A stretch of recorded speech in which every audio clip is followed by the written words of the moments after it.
ಎಲ್ರಿಗೂ ನಮಸ್ಕಾರ.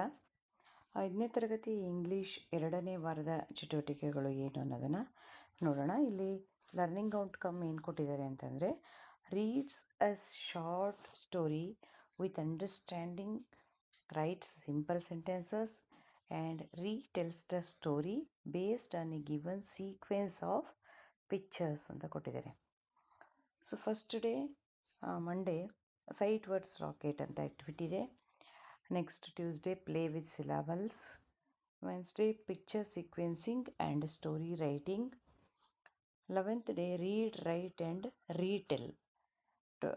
12th Friday, the storyteller rehearsal lab ಅಂತ ಆ್ಯಕ್ಟಿವಿಟಿ ಇದೆ. ಸಾಟರ್ಡೇ ಏನಿರುತ್ತೆ, the story festival and celebration.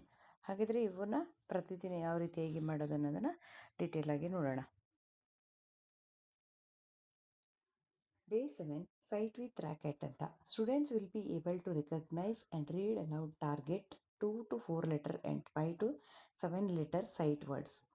So ಇಲ್ಲಿ 2ರಿಂದ 4 ಲೆಟರ್ ಇರ್ತಕ್ಕಂತಹ ಅಥವಾ 5ರಿಂದ 7 ಲೆಟರ್ ಇರ್ತಕ್ಕಂಥ ಸೈಟ್ ವರ್ಡ್ಸ್ಗಳನ್ನು ಮಕ್ಕಳು ರಿಕಗ್ನೈಸ್ ಮಾಡ್ತಕ್ಕಂಥದ್ದು ಈ ಒಂದು ಎಲ್ಬೋ ಇದೆ.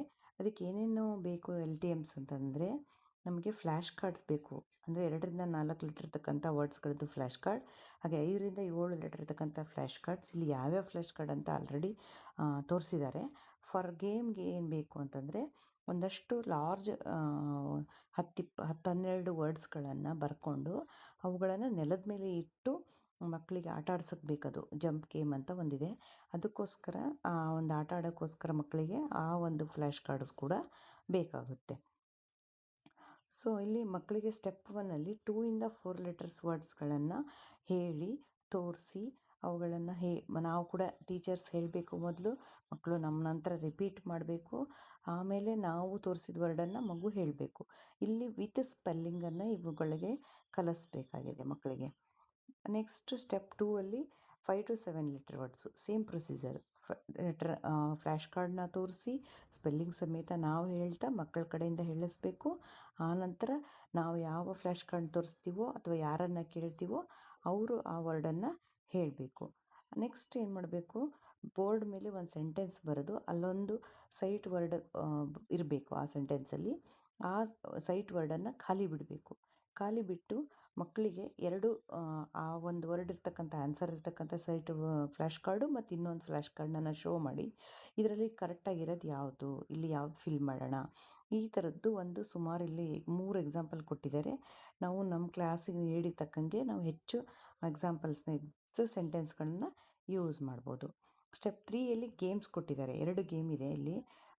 ಸ್ಪಾಟ್ ದ ಟ್ಯಾಪ್ ಅಂತ ಹೇಳಿ, ಸ್ಪಾಟ್ ಆ್ಯಂಡ್ ಟ್ಯಾಪ್ ಅಂತ ಹೇಳಿದೆ. ಅಂದರೆ ಬೋರ್ಡ್ ಮೇಲೆ ನಾವೇನು ಮಾಡಬೇಕು ಅಂದರೆ, ಮಕ್ಕಳಿಗೆ ನಾವೇನು ಕಲಿಸ್ಕೊಟ್ಟಿರ್ತೀವಲ್ಲ ಸೈಟ್ ವರ್ಡ್ಸು ಅವನ್ನೆಲ್ಲ ಸಾಧ್ಯ ಆದರೆ ಕಲರಲ್ಲಿ ಬರಿಬೋದು. ಇಲ್ಲ ಅಂತಂದ್ರೂ ಕೂಡ ನಾವು ಏನು ಮಾಡ್ಬೋದು, ವೈಟ್ ಚಾಪೀಸಲ್ಲೇ ಕೂಡ ನಾವು ಅವನ್ನ ಬೋರ್ಡ್ ಮೇಲೆಲ್ಲ ಬರಿಬೇಕಾದ್ರೆ ಒಂದು ನೆನ್ಪಿಟ್ಕೊಳ್ರಿ, ಅವುಗಳನ್ನ ಈ ಥರ ಬರೆಯೋಕ್ಕೆ ಹೋಗ್ಬೇಡ್ರಿ. ಹೆಂಗಂದರೆ ನೋಡ್ರಿ, ಇವಾಗ ಯು, ಹಿ, ಶಿ ಈ ಥರ ಈ ಲಿಸ್ಟ್ ಮಾಡ್ದಂಗೆ ಬರೀಬಾರ್ದು. ಸ್ವಲ್ಪ ಮಕ್ಕಳಿಗೆ ಕ್ರಾಸಲ್ಲಿ ಹಿಂಗೋ you, he, I, they, what ಈ ಥರ ಏನೋ ಮಕ್ಕಳಿಗೆ ದೇರ್, ವೇರ್ ಡಿಸೈನಾಗಿ ಕಲರ್ಫುಲ್ಲಾಗಿ ಬರೆದ್ರೆ, ನಾವು ಯಾವ 2 ಟೀಮ್ ಮಾಡಿ ಆ ಮಕ್ಕಳಿಗೆ ಏನು ಮಾಡಬೇಕು, ಟೀಮಲ್ಲಿ ನಾವು ಒಂದು ವರ್ಡನ್ನು ಹೇಳಬೇಕು, ಒಂದು ಸೈಟ್ ವರ್ಡನ್ನು ಹೇಳಬೇಕು. ಆ ಸೈಟ್ ವರ್ಡನ್ನು ಬಂದು ಪಾಯಿಂಟ್ ಮಾಡಿ ಹೋಗೋದು. ಇದು ಫಸ್ಟ್ ಗೇಮ್. ಸೆಕೆಂಡ್ ಗೇಮು ಆಗಲೇ ಹೇಳ್ದಂಗೆ ಫ್ಲ್ಯಾಶ್ ಕಾರ್ಡನ್ನ ನೆಲದ ಮೇಲೆ ಇಟ್ಟು ಅವುಗಳಿಗೆ ಒಂದು ಟೇಪ್ ಹಚ್ಚಬೇಕು, ಗಾಳಿಗೆ ಹಾರಲಾರ್ದಂಗೆ ಅಲ್ಲಲ್ಲೇ ಇಡಬೇಕು. ಸೊ ಮಗುಗೆ ಏನು ಮಾಡಬೇಕು, ಜಂಪ್ ಒಂದು ವರ್ಡನ್ನು ಸ್ಪೆಲ್ ಮಾಡೋಕ್ಕೆ ಬಂದರೆ ಮಾತ್ರ ಜಂಪ್ ಮಾಡೋದು, ಇಲ್ಲ ಮಗು ಅಲ್ಲೇ ನಿಂತ್ಕೊಂಡ್ಬಿಡ್ತಿರ್ತಾರೆ. ಸೊ ಈ ಥರದ್ದು ಆ್ಯಕ್ಟಿವಿಟಿಯನ್ನು ಮಾಡಬೇಕು. ಆ್ಯಂಡ್ ನೆಕ್ಸ್ಟು ಆ ಸೈಟ್ ವರ್ಡ್ಸ್ ಲಿಸ್ಟ್ ಏನಿರುತ್ತಲ್ವ, ಇಲ್ಲೊಂದು ಚಾರ್ಟ್ ಇದೆ ನಮಗೆ, ಆ್ಯಕ್ಟಿವಿಟಿ ಶೀಟ್ ಕೂಡ ಇದೆ. ಸೊ ಈ ಆ್ಯಕ್ಟಿವಿಟಿ ಶೀಟಲ್ಲಿ ನಾವು ಏನು ಮಾಡಬೇಕು ಅಂದರೆ, ಎಲ್ಲ ವರ್ಡ್ಸ್ನ ಹೇಳಿಕೊಟ್ಟು ಮಗುಗೆ ಎಲ್ಲ ವರ್ಡು ಬರ್ತೈತಿ ಅಂದಮೇಲೆ ಮಗುಗೆ ನಾವು ಒಂದು ವರ್ಡ್ ಹೇಳಬೇಕು. ಫಸ್ಟ್ ವರ್ಡ್ ಹೇಳು ನೀನು, ಸೆಕೆಂಡ್ ವರ್ಡ್ ಹೇಳು, ಥರ್ಡ್ ವರ್ಡ್ ಹೇಳು, ಫಿಫ್ತ್ ವರ್ಡ್ ಹೇಳು, ಲಾಸ್ಟ್ ವರ್ಡ್ ಹೇಳು, 7th 10th ಈ ಥರ ಮಕ್ಕಳಿಗೆ ಸೀಕ್ವೆನ್ಸ್ ಆಗಿ ಹೇಳೋದಕ್ಕಿಂತ ಅಲ್ಲಲ್ಲಲ್ಲೇ ರ್ಯಾಂಡಮ್ ಆಗಿ ಕೇಳೋದ್ರಿಂದ ಎಲ್ಲ ವರ್ಡ್ಸು ತುಂಬ ಚೆನ್ನಾಗಿ ಪರ್ಫೆಕ್ಟಾಗಿ ಬರುತ್ತೆ. ಇನ್ನು ಡೇ 8ಗೆ ಬಂದರೆ ಪ್ಲೇ ವಿತ್ ಸಿಲಬಲ್ಸ್ ಅಂತ ಇದೆ. Break complex English E V S maths words into manageable syllables using physical beats or claps. Identify, segment and decode unfamiliar multi-syllable words within a textbook style paragraph. Read a multi-subject paragraph fluently and answer basic comprehension questions ಅಂತ ಎಲ್ವೋ ಕೊಟ್ಟಿದ್ದಾರೆ. ನೋಡೋಣ ಇವನ್ನೆಲ್ಲ ಹೆಂಗೆ ಮಾಡಬೇಕು ಅಂತ. L T ಎಮ್ಸ್ ಏನು ಬೇಕು ಅಂದರೆ a simple length of elastic ribbon with knots tied in it or 4 colourful plastic cups to stack or a simple drum or plate to beat. Large cards where target words can be visually cut or folded. A simple length of elastic ribbon ಬೇಕು ಒಂದು, ಅಥವಾ ಅಂದರೆ ಅಲ್ಲಿ ನಾಟ್ಸ್ನ ಕಟ್ಟಬೇಕಾಗುತ್ತೆ ಹಾಗಾಗಿ, ಅಥವಾ 4 colourful plastic cups ಬೇಕು ನಮಗೆ, ಅಥವಾ ಒಂದು ಸಿಂಪಲ್ ಡ್ರಮ್ ಬೇಕು, ಅಥವಾ ಒಂದು ಪ್ಲೇಟ್. ನಮಗೆ ಏನು ಸಿಗುತ್ತೆ ಇದರಲ್ಲಿ ಅದನ್ನು ಯೂಸ್ ಮಾಡ್ಕೊಳ್ಬೋದು. ಇನ್ನು ಒಂದು ಲಾರ್ಜ್ ಕಾರ್ಡ್ಸ್ ಬೇಕು. ಯಾಕೆ ಅಂದರೆ ಒಂದು ದೊಡ್ಡ ವರ್ಡನ್ನು ಕಟ್ ಮಾಡಬೇಕು ಅಲ್ಲಿ ನಾವು, ಹಾಗಾಗಿ ಒಂದು ಲಾರ್ಜ್ ಸ್ಟ್ರೈಪ್ಸ್ ಬೇಕು. ಸೊ ಫಸ್ಟು ಸ್ಟೆಪ್ ಏನಂದರೆ ಚಿನ್ ಡ್ರಾಪ್ ಅಂತ ಹೇಳ್ತಾರೆ, ಅಥವಾ ಡ್ರಮ್ ಬೀಟ್ ವಾರ್ಮ್ ಅಪ್ ಅಂತ. ಮಕ್ಕಳಿಗೆ ಒಂದು ವರ್ಡನ್ನು ಏನು ಮಾಡಬೇಕು ಇಲ್ಲಿ ಅಂತಂದರೆ ಟ್ರೈ ಬೆಡ್ಶೀಟ್ ಅಂತ. ಇಲ್ಲಿ have children put their hand flat under their chin. ಈ ಗದ್ದ ಇರುತ್ತಲ್ಲ, ಗದ್ದದ ಕೆಳಗಡೆ ತಮ್ಮ ಕೈಯನ್ನು ಪಾಮನ್ನು ಇಟ್ಕೋಬೇಕು. ಸೇ ದ ವರ್ಡ್ ಟುಡೇ ಅಂದರೆ ಒಂದು ವರ್ಡ್ ಹೇಳಬೇಕು. ಇಲ್ಲಿ ಟುಡೇ ಅಂತ ಅವ್ರು ಎಕ್ಸಾಂಪಲ್ ಕೊಟ್ಟಿದ್ದಾರೆ, ನಾವು ಮತ್ತೆ ಬೇರೆಯವನು ಕೂಡ ಯೂಸ್ ಮಾಡ್ಕೋಬೋದು. ಟುಡೇ ಅಂದಾಗ ನಮ್ಮ ಚಿನ್ ಎಷ್ಟು ಸಲ ಕೆಳಗೆ ಹೋಯಿತು ಅಷ್ಟು ಸಿಲಬಲ್ಸ್ ಈ ವರ್ಡಲ್ಲಿದೆ. ಟ್ರೈ ಬೆಡ್ಶೀಟ್ ಅಂದರೆ 2 times bed sheet. Explain that every time our mouth opens to let a sound out that a syllable chunk.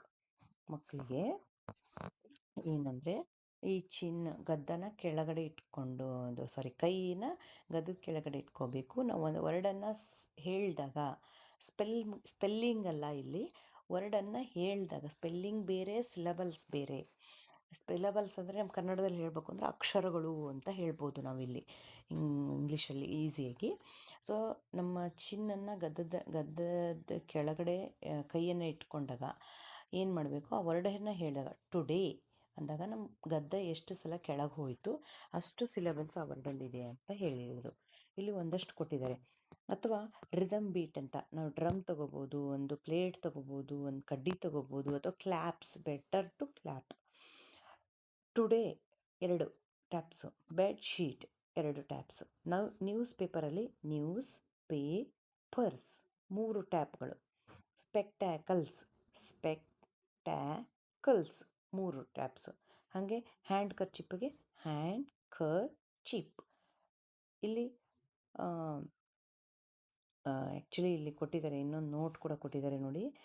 ಇಲ್ಲಿ ಡಿ ಸೈಲೆಂಟ್ ಆಗುತ್ತೆ ಅಂತ ಹೇಳ್ಬಿಟ್ಟು ಹ್ಯಾಂಕಚಿಪ್ ಅಂತ ಕೂಡ ನಾವು ಆ್ಯಕ್ಚುಲಿ ಫಂಕ್ಷನಲ್ಲಿ ಇದನ್ನು ಪ್ರೊನೌನ್ಸ್ ಮಾಡೋದು ಹೀಗೆ. Next cross subject word chopping ಅಂತ ಇದೆ, ಕಟ್ ಮಾಡೋದು, chopping. So divide the blackboard into 3 columns, English, maths, E V S. ಯಾಕೆ ಅಂದರೆ ಲ್ಯಾಂಗ್ವೇಜ್ ಅಕ್ರಾಸ್ ಕರಿಕ್ಯುಲಮ್ ಅಂತ ಈಗಾಗಲೇ ನಾವು ಟಿ ಪಿನಲ್ಲಿ ನೋಡಿದ್ದೀವಿ. ಸೊ ಲ್ಯಾಂಗ್ವೇಜ್ ಅನ್ನೋದು ನಮ್ಮ ಇಂಗ್ಲೀಷಿಗೆ ಒಂದೇ ಇಂಗ್ಲೀಷು, ಕನ್ನಡದಲ್ಲೊಂದೇ ಕನ್ನಡ ಕಲಿಬೇಕಂತ ಏನಿಲ್ಲ. ಸೊ ನಮ್ಮದು ಇಂಗ್ಲೀಷ್ ಟಾರ್ಗೆಟ್ ಲ್ಯಾಂಗ್ವೇಜ್ ಆಗಿರೋದ್ರಿಂದ ಮ್ಯಾಥ್ಸ್ನಲ್ಲೂ ಇ ವಿ ಎಸ್ನಲ್ಲೂ ಕೂಡ ನಾವು ಇಂಗ್ಲೀಷನ್ನು ಕಲಿತಾ ಇರ್ತೀವಿ. ಅಲ್ಲೂ ಸುಮಾರಷ್ಟು ವರ್ಡ್ಸ್ ಬರುತ್ತೆ, ಆ ವರ್ಡ್ಸಲ್ಲೂ ಕೂಡ ನಾವು ಸಿಲಾಬಲ್ಸ್ನ ಕಲಿಬಹುದು. ಹಾಗಾಗಿ ಇಲ್ಲಿ ಹೇಳ್ತಾರೆ 3 ಕಾಲಮನ್ನು ಮಾಡಿ, English, maths, E V S ಅಂತ ಹೇಳಿ. ಸೊ ಅಲ್ಲಿ ಟಾರ್ಗೆಟ್ ವರ್ಡ್ಸನ್ನು ಇಟ್ಕೋಬೇಕು. ಆ ಮ್ಯಾಥ್ಸ್ ವರ್ಡ್ಸನ್ನು ಅಥವಾ ಇ ವಿ ಎಸ್ ವರ್ಡ್ಸನ್ನು, ಇಂಗ್ಲೀಷ್ ವರ್ಡ್ಸನ್ನು ಸಿಲಬಲ್ಸ್ ಆಗಿ ಎಷ್ಟು ಸಿಲಬಲ್ಸ್ ಇದೆ ಇಲ್ಲಿ ಅನ್ನೋದನ್ನು ಬರಿಬೇಕು.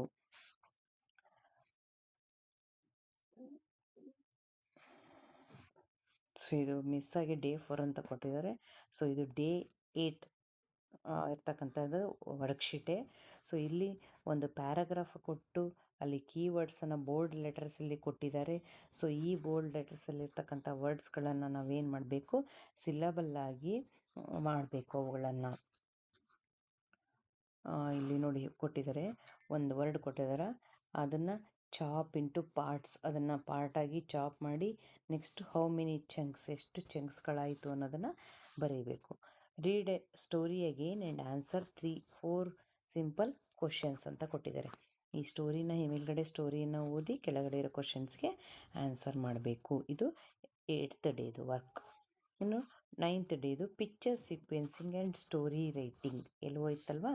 Read, understand, start story sentences in English to describe a given sequence of pictures.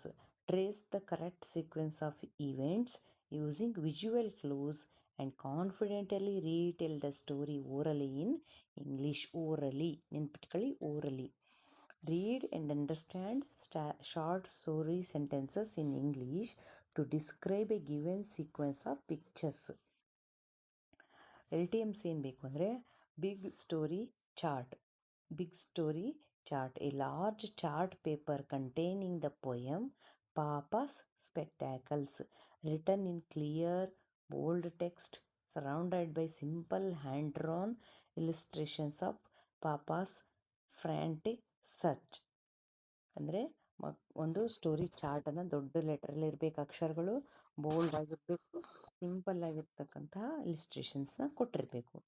ಇನ್ನು large interactive sequencing flash cards ಇರಬೇಕು.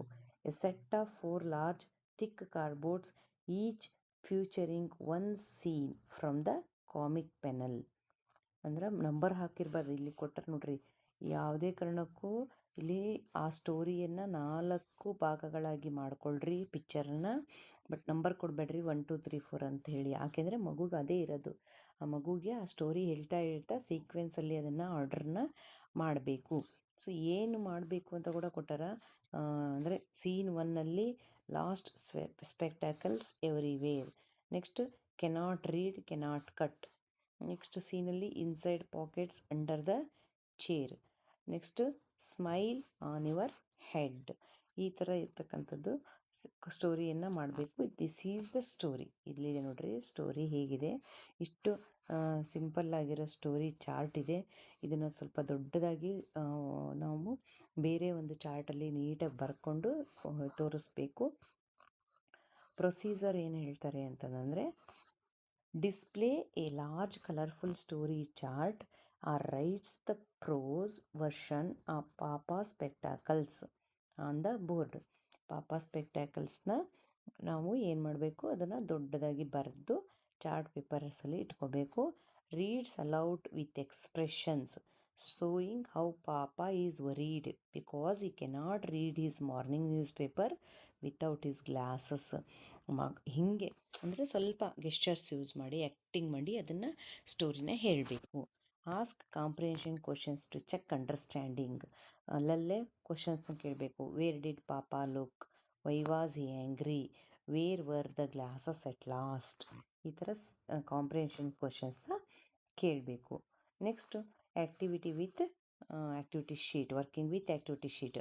ಆಮೇಲೆ ಇಲ್ಲಿ ಆ್ಯಕ್ಟಿವಿಟಿ ಶೀಟ್ ಕೊಟ್ಟು, ಇಲ್ಲಿದೆ ನೋಡ್ರಿ ಆ್ಯಕ್ಟಿವಿಟಿ ಶೀಟನ್ನು ಕೊಟ್ಬಿಟ್ಟು, ಈ ಆ್ಯಕ್ಟಿವಿಟಿ ಶೀಟನ್ನು ಆ್ಯಕ್ಚುಲಿ ಇಲ್ಲಿ ನಂಬರ್ಸ್ ಕೊಟ್ಟರೆ ನಂಬರ್ಸ್ ನಾನು ಕೊಡಬಾರ್ದು. ಆ್ಯಕ್ಟಿವಿಟಿ ಶೀಟನ್ನು ಕೊಟ್ಟು ಏನು ಮಾಡಬೇಕು ಅಂತಂದರೆ, pin the 4 large unnumbered scene flash card on the blackboard in a jumbled order. ಹಿಂದೆ ಮುಂದೆ ಮಾಡಿ ಅವುಗಳನ್ನು ತೋರಿಸ್ಬೇಕು. ಯಾಕಂದರೆ ಈಗಾಗಲೇ ಸ್ಟೋರಿ ಹೇಳಿವಿ ನಾವು. Place the word or phrase strips. ಅಂದರೆ ಈಗ ಮೇಲೆ ಕೊಟ್ಟಿದ್ರು ನೋಡ್ರಿ ಇಲ್ಲಿ ವರ್ಡ್ ಸ್ಟ್ರೈಪ್ಸ್ಗಳನ್ನು, ಇವು ಅದಾವಲ್ಲ, ಇವನ್ನ ಏನು ಮಾಡಬೇಕು, ಇವನ್ನು ಕೂಡ ಬೋರ್ಡ್ ಮೇಲೆ ಹಾಕಬೇಕು. ನೆಕ್ಸ್ಟು ಪಿಕ್ಚರ್ಸ್ನ ಹಾಕಬೇಕು. ಒಂದು ಸ್ಟೂಡೆಂಟಿಗೆ ಕರೆದು look at the scene, look at the scene I where Papa is looking stressed, ಎಲ್ಲಿ ಸ್ಟ್ರೆಸ್ ಕಾಣಿಸ್ತಾ ಇದ್ದಾರೆ.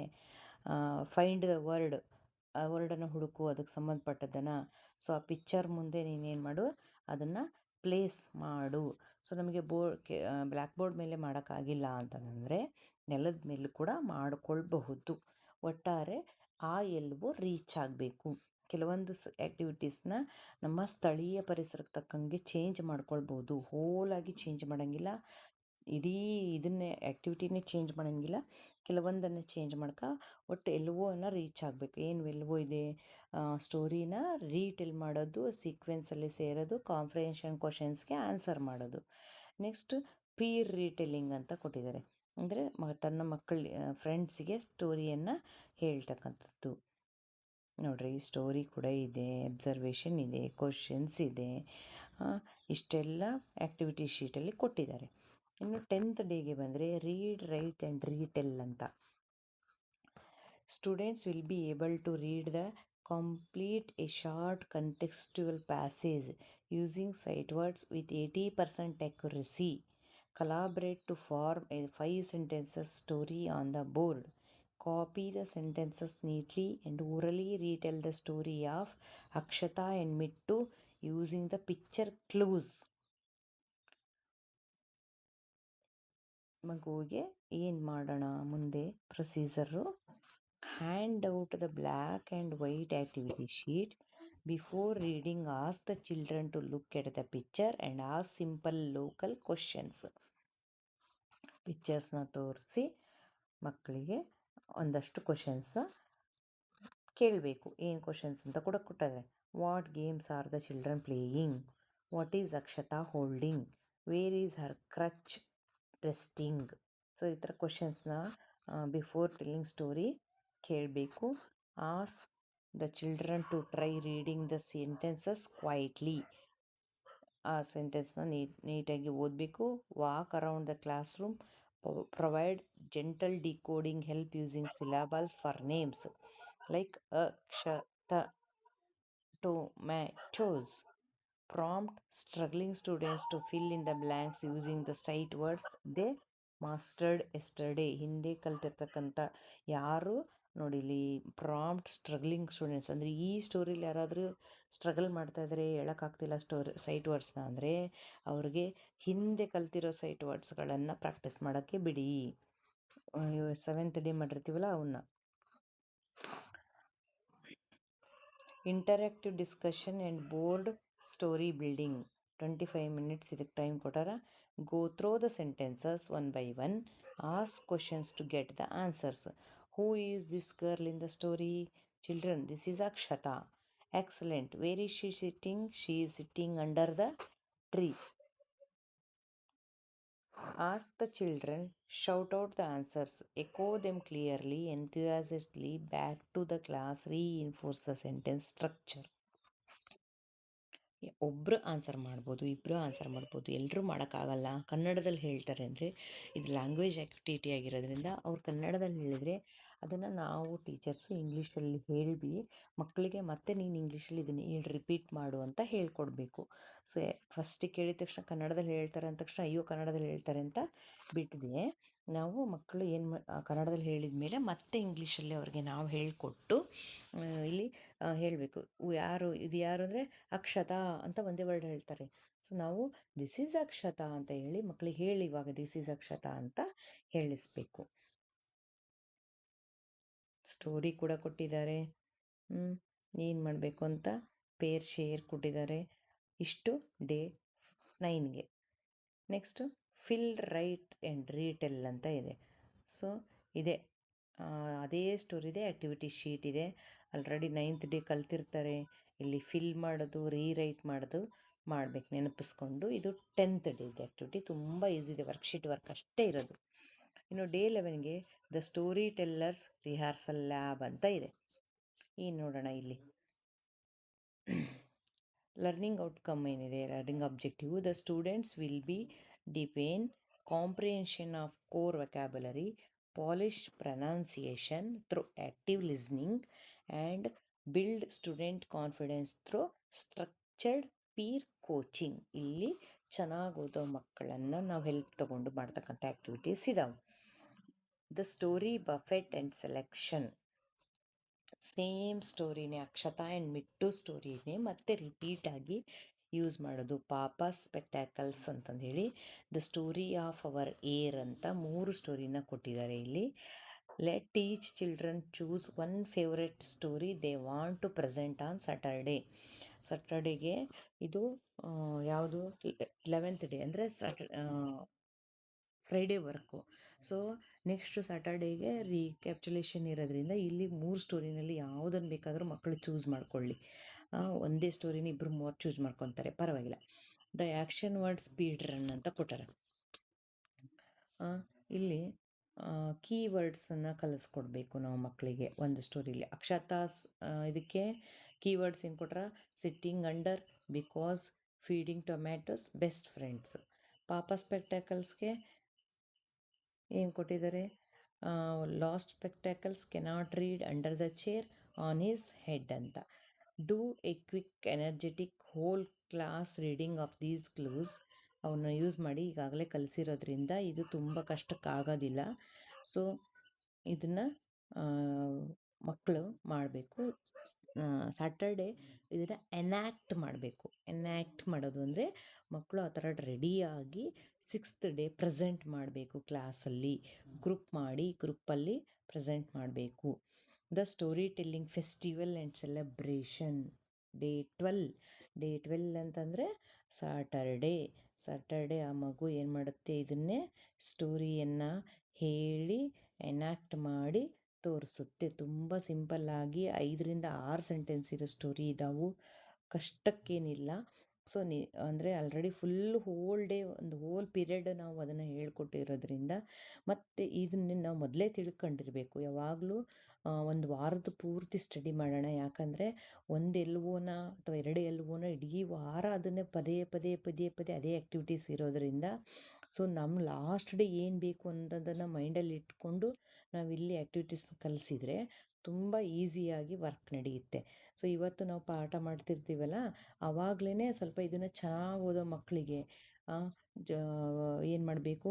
ಸೊ ಇದಕ್ಕೆ ನೀನು ರೆಡಿ ಆಗ್ಬಾ ಅಂತ ಹೋಮ್ವರ್ಕಾಗಿ ಕೆಲವೊಂದು ಆ್ಯಕ್ಟಿವಿಟೀಸ್ನ ಕೊಡಬಹುದು. ಸೊ ಇದೆಲ್ಲದೂ ಕೂಡ 2ನೇ ವಾರ 5ನೇ ತರಗತಿ English translation activities. So please video like ಮಾಡಿ, ಕಮೆಂಟ್ಸಲ್ಲಿ ನಿಮ್ಮ ಒಂದು ಸಜೆಷನ್ಸ್ನ ಹೇಳಿ ಅಂತ ಹೇಳ್ತಾ ಈ ವಿಡಿಯೋನ ಇಲ್ಲಿಗೆ ಮುಗಿಸ್ತಾ ಇದ್ದೀನಿ. Thank you.